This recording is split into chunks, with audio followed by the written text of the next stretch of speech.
दुष्काळ होता, जगण्यासाठी बाहेर जावंच लागायचं. पण ह्या द्राक्षानं आम्हाला क्रांती घडवून दिली आणि त्यातल्या त्यात एक्सपोर्टनं.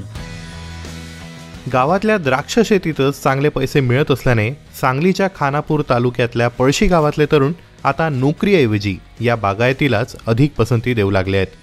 पळशी गावातून नोकरीसाठी होणारं स्थलांतर थांबल्याचं द्राक्षबाग शेतकरी प्रवीण पाटील यांचं म्हणणं आहे. आमचा एक मित्रांचा ग्रुप होता, ते एकमेकांच्या सल्ल्यानं आम्ही शेती करत होतो. पण हे क्षेत्र बऱ्यापैकी आवडायला लागलं आणि ह्यात पैसे मिळायला लागले, त्यामुळे बाहेर नोकरीला जाण्यापेक्षा बऱ्याच तरुणांनी इथं थांबून शेती करायचा निर्णय घेतला. साधारण 3,500 लोकसंख्येचं पळशी हे गाव निर्यातक्षम द्राक्ष पिकवण्यासाठी महाराष्ट्रासह देशभरात ओळखलं जातं. एकेकाळी फक्त 100-150 एकर द्राक्ष शेती असलेल्या या गावात आता 700 पेक्षा जास्त एकर द्राक्ष शेती होत आहे. त्यामुळे याच जोरावर पळशी हे गाव आता सधन झालंय. आमच्या गावातून साधारणतः एक 8,000 ते 10,000 टन एवढं एक्सपोर्ट होतो माल. 100% म्हणलं तरी काही अडचण नाही, सगळे आम्ही एक्सपोर्ट करतो. म्हणजे एवढ्या मोठ्या प्रमाणात आमच्या गावाला परकीय चलन येते. आज आमच्या गावात तुम्हाला दिसेल बंगले दिसतील, गाड्या दिसतील, सगळं दिसतील, पण हा प्रवास भरपूर खडतर ह्याच्यातून मोठा होत गेलाय. अजित जाधव हे उच्च शिक्षित तरुणही पुण्याहून माघारी पळशी गावात परतले आहेत. आज 6 एकरांवर त्यांची द्राक्षांची बाग आहे. माझं BCA झाले पुणे युनिव्हर्सिटीमधून.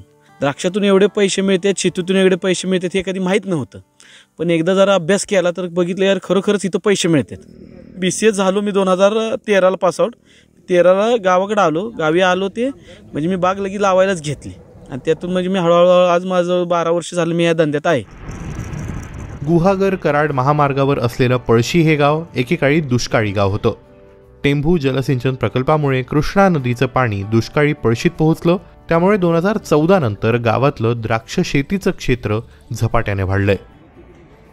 त्याच्या 10 वर्षाचा अगोदरचा जर काळ बघितला तर लोक ही सगळी नोकरीनिमित्त, आमच्याकडे ट्रक ड्रायव्हर आहेत, आमच्याकडे मिलिटरीमध्ये आहेत, शिक्षक लोक जास्त आहेत आणि इतर कुठलंही काम मिळू दे आमच्याकडे लोक करायचं. कारण दुष्काळ होता, जगण्यासाठी बाहेर जावंच लागायचं.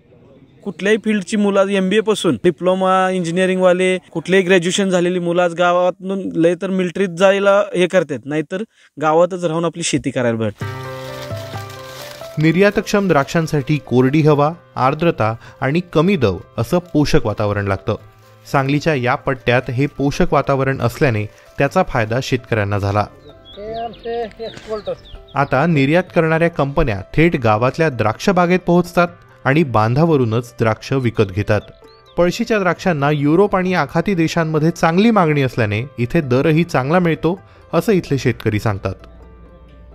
पळशी गाव आमचं काही जास्त मोठं नाही. 600 एकर द्राक्ष बाग आहे. 90 पासून 110 पर्यंत रेट आहे एक्सपोर्टला आजचा, ह्या वर्षीचा ॲव्हरेज रेट. तर आम्ही 100 रुपये पकडून चाललोय.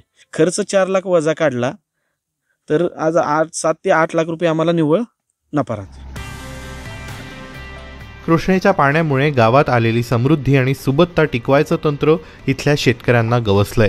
पण हवामान बदलामुळे वाढणारा उत्पादन खर्च आणि प्रत्यक्षात मिळणारं उत्पन्न यात ताळमेळ घालण्याचं आव्हान इतर गावांप्रमाणेच पळशीच्या शेतकऱ्यांसमोरही आहे.